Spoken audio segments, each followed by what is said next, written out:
For me, there's no school of ancient wisdom that you need to go to be initiated. Your life is your initiation if you're paying attention.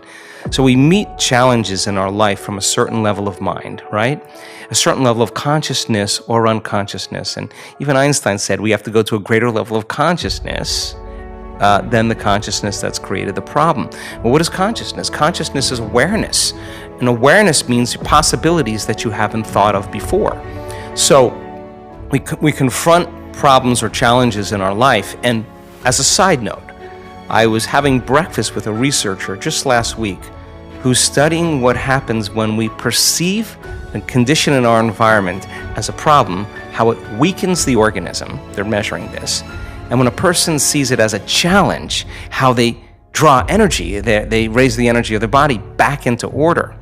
So if we said, I want to be wealthy or I want to be healthy, you want to be that because you're not it. So the initiation of going from not it here to it here, you're going to have to climb some steps, and there's going to be some blind spots.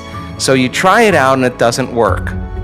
Well, that's because there's a part of you that's still in a habit. There's part of you that's still unconscious. Okay, so what is it about myself in that circumstance that I am feeling about that circumstance, and that feeling is causing me to think about it?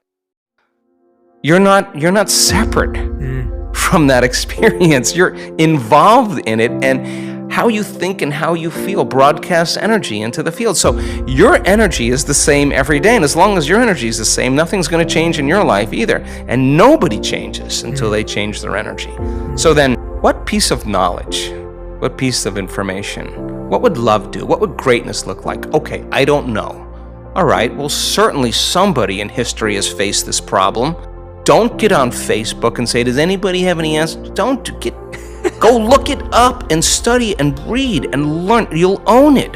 And you'll say, wow, that person that was wealthy, they failed 500 times. Yeah. Well, hell, I had the wrong view of wealth. Okay, then failure's not a thing. I got to overcome failure. Well, yeah, just climb the step. I'm reacting to that circumstance with the same emotion. That emotion is firing the same thoughts. I'm broadcasting the same energy into the field. If I were facing that circumstance and situation again with that person, that circumstance, what do I learn from that circumstance? How could I do it differently the next time? Find out a solution and rehearse it.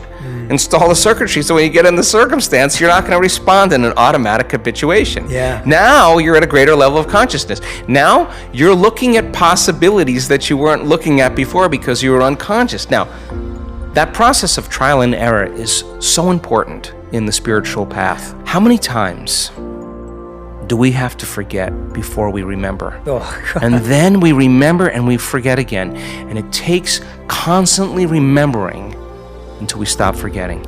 And when we get to that point, now we're conscious. Now there's wisdom. And wisdom is the memory of the experience without the emotional charge. Now you're ready for the new adventure.